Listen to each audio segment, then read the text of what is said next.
Hello everybody. The next episode of my winter project series, I've got Kuriakin cruise pegs installed here.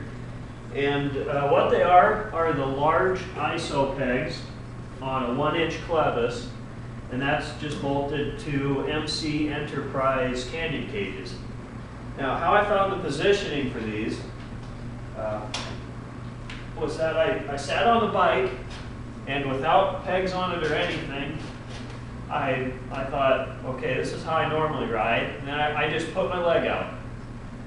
Conveniently, the peg's there now, but before, when the peg wasn't there, I held my leg in the air on both sides, and I thought, okay, this is about where I want to be to cruise with.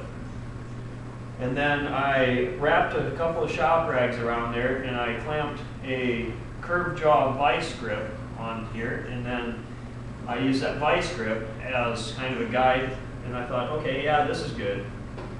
And then I clamped these down very lightly, and I just hover my foot over it just enough so I could feel where the peg was. And when I felt comfortable with where the peg was, I tightened down the clamp here. And you got to be careful with that, because once you clamp it down, you're going to have witness marks or a slightly pinched metal where you put that clevis. So it's basically going to be there forever unless you don't care what your bike looks like. They are angled slightly forward just a little bit, but to get my feet up around here, it's not that big of a deal. Also, I can lay my foot over the pegs like this, and I think it's a comfortable position.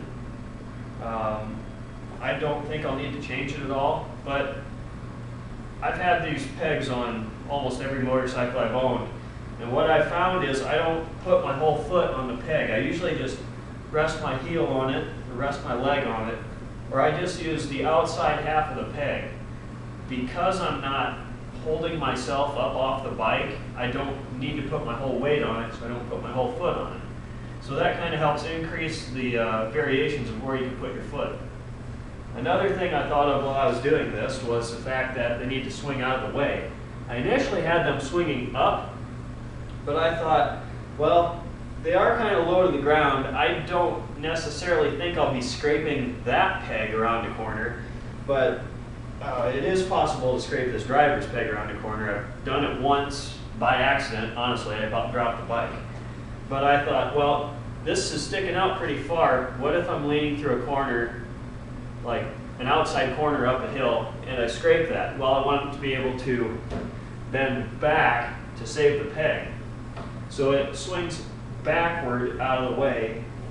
It lays pretty flat against the cages here. It's out of the way. It folds up very neatly for maneuvering this around during winter storage, which hopefully next winter I actually put this thing away and leave it put away, because I want it to be done. But there are my Kuriakin pegs. I'll do a couple close-up shots for you. And I've never had any problems with Kuriakin products as long as you use Loctite. Because it's on an engine guard, I know on my Versus, the Versus was a 2-cylinder, and it shook more, but on my Versus, this bolt here that holds a peg onto this little piece here, that came loose and I lost a peg, which was really my own fault for not checking these things more often, because any aftermarket part you should check to make sure it's tight. I try to do it every time I change oil or every time before I go on a trip, but as long as you use thread locker, you should be all right.